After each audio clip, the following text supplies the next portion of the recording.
ओकरा के यश बाबू इससे विशेष धन्यवाद देतनी कि आप लोग डॉक्टर राजेंद्र प्रसाद जी के नाम से अवार्ड शुरू केले बड़ा जा।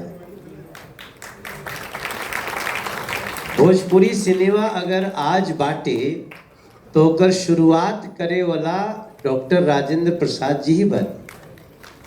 आप लोग के शायद ये बात पता नहीं हुई या बहुत लोग के हुई वो करी कि सबसे पहले डॉक्टर राजेंद्र बाबू ही विश्वनाथ साहबादी जी के बुला के और उनका से ये कहली, यही मुंबई में एक बार एक राष्ट्रपति के रूप में जब वहाँ के कार्यक्रम होते रहे तो वहाँ के ऐसे ही बड़े बड़े स्टार लोग के बीच में मंच से कहली कि भाई कोई ऐसनो निकल सकेला जो भोजपुरी में सिनेमा बनावे।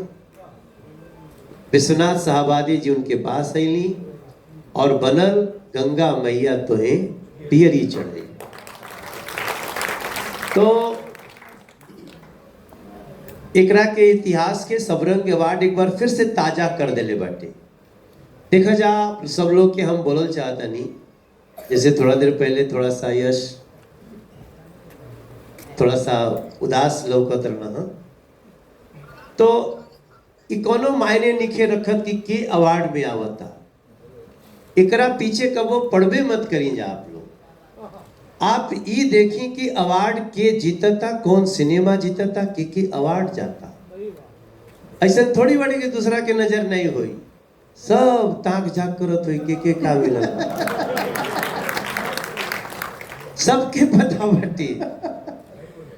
और यहाँ तक कि कितना लोगन के एक आदमी बैठल हुई लाइव देखावती का होता। तो सबरंग अवार्ड अब बहुत बड़ा अवार्ड हो चुकल बा। हम पहली बार आयल बानी, लेकिन हम सबरंग अवार्ड के बारे में तो सुनत रहनी हो। और कुलदीप श्रीवास्तव जो कहाँ बाड़े पता नहीं, हमके दिखात नहीं के जहाँ भी हुई है, सही मायने में तो कुलदीप खातिन सबके ताली बजावे के चाहिए।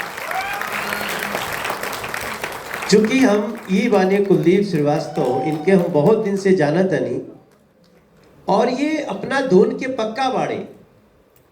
हम जब बहुत हम तो देखा 14 के बाद तो हम फिल्म कैली नहीं, गाना खाली गाई ना, जरा गाना गवा के फिल्म में आ सकेला। कई लोग सोचले भैया गई क्या हम गाई, हम गावत नहीं।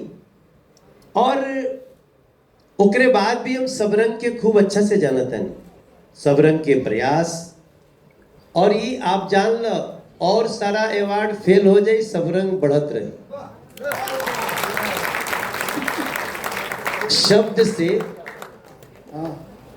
जब ही शुरुआत होते रहे तब वो हमसे रहना पूरा सहयोग कैली इनके। लेकिन आज फिर एक बार हम मंच पे बानी डॉक्टर राजेंद्र प्रसाद जी सम्मान, और हम बड़ा ध्यान से देखत रहनी हम एकरा में वो 14 के बाद वाला थोड़ा कम रखे के चाहत रहला। कहे कि सिनेमा बिल्कुल अलग चीज बाटे। और लास्ट में स्पेशल थैंक्स भी देखनी है वो सुविधा साड़ी की, वो जुड़ल बाटे आप लोग से, तो उनके भी धन्यवाद है। तो बनारस वाले सुविधा साड़ी, अच्छा इसीलिए अमित सेवा रमानी आए हैं। ये सुविधा साड़ी वाले यही लोग हैं। आप लोग दोनों लोग नमस्ते कर लो, एक बार मंच पे आ जाओ, दोनों आ जाइए। देखा जा हम तो पूरे संसार से कहल चाहता नहीं कि आप लोग भोजपुरी सिनेमा खातिर चिंतन करी जा, चिंता मत करी जा। ये अमित सेवा रमानी जी बाड़े, इन्हीं के और ये शुभम जी दोनों लोग हम सवेरे हमारा गाड़ी में फ्लाइट में हो लोग रहल हा, तो आप लोग के भी एकरा में सहयोग बाटे, आपके बहुत बहुत धन्यवाद। हम आपसे बताई, अभी तो 4 दिन पहले हम लोग बिहार के एगो नया फिल्म पॉलिसी शुरू कर देनी जा। अंजनी जी सब लोग रहबे कैल, रत्नाकर जी रहबे कैली, राजकुमार जी नहीं पहुँच गए, चिंटू नहीं रहले, रितेश बाबू नहीं रहले। लेकिन अगला अब हमनी के ओकर मीटिंग आप सब लोग के बताई कि एगो हमनी के बिहार में मीटिंग कैले बनी जा, ओकर कॉन्क्लेव शुरू हो गए बाटे। अब हमनी के अगला मीटिंग यही मुंबई में कैल जाए और ओकरा में एक फिल्म के 2 से 4 करोड़ रुपया तक मिल सकेला। एकरो से इम्पोर्टेंट बाटे कि आप अगर बिहार के अच्छा इमेज दिखावत नहीं, बिहार के कोई लोग बहुत बदनाम कैले बाटे। बिहार के और बिहार के लोगन के और अच्छा चित्रण होके के चाहिए। हमके लगा था कि भोजपुरी सिनेमा में खाली भोजपुरी नहीं खेल होकर, आप कोनो भी बड़ा वेब सीरीज उठा के देख ला, का भोजपुरी से अलग बाटे का। आप बड़ बड़ सिनेमा जो सफल होता टे ओकरा में भोजपुरी के पुट डलाता टे। तो ठीक बाटे, अभी भी हम आपके विश्वास दिलाई कि भोजपुरी के बेस्ट टाइम अभी आवे वाला बाकी बा। हम तो कई बार अपन सिनेमा देखी ना तो हम बंद कर देला। हमरा लगेला कि ये कौन है बेटी, गुंजन है क्या? हाँ गुंजन पंत। तो देखो जेकरा संगे काम के लिए बनी होके तो नजर ढूंढत रहे ले। तो अभी भोजपुरी के बेस्ट समय आवे वाला बा। अभी लास्ट में गाना बाजत रहा ए राजा जी, वो कागरे जी के गाना है।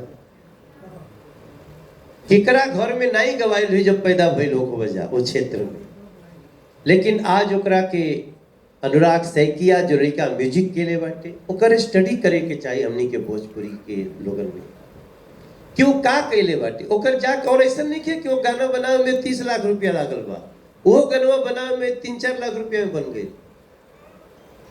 लेकिन आज चलन कितना बा, लोग सुनत कितना बाटी, साउंड के जमाना बाटी। इसे आज एक बार फिर से यश बाबू के बात, चूंकि हम सब नहीं बैठा रहनी, हमारा एक तरफ रितेश पांडे एक तरफ चिंटू पांडे, तो इतना लोगन के बीच में जब तू लगला है देवे तो हम घबराइए गए। हम सोचली कि ऐसा तो नहीं कि हम ही पहला रेलवे ने हमारे के दे दटे पूरा। तो कोई भी होके